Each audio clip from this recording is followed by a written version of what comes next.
All right, let's talk about one of the coolest parts of modern engines, the turbocharger. You've probably heard the term turbo before, but what does it actually do and how does it work?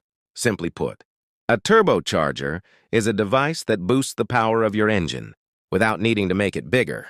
It does that by forcing more air into the engine's cylinders, which means you can burn more fuel and create more power. It's like giving your engine a shot of adrenaline. Now let's break it down step by step. A turbocharger has two main parts, a turbine and a compressor, and they're connected by a shaft.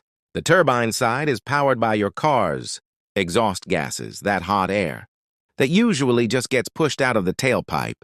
Instead of wasting that energy, the turbo uses it. So here's what happens. Exhaust gases flow into the turbine side and spin. A wheel, imagine a small fan. That wheel is connected to a shaft, which spins the compressor on the other side.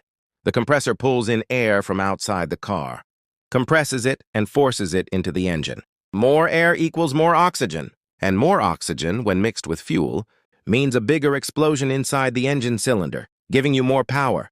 But wait, it doesn't stop there. Once air is compressed, it gets hot, and hot air isn't good for performance. So most turbo setups include an intercooler, which cools down that compressed air before it enters the engine. Cooler air is denser, and that helps even more with performance. Now, to keep things under control, turbo systems use a wastegate. That's a valve that opens to let some exhaust gases bypass the turbo when pressure gets too high.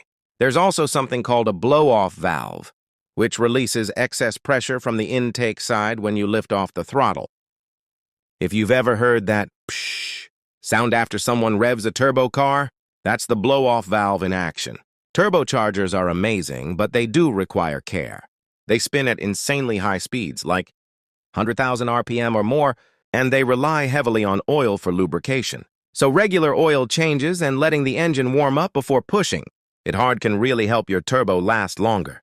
And yeah, there are some common problems like turbo lag, which is the delay between hitting the gas and feeling the boost. Newer cars use twin-scroll turbos or even electric-assisted turbos to reduce that lag, but it's still something you'll notice in some setups.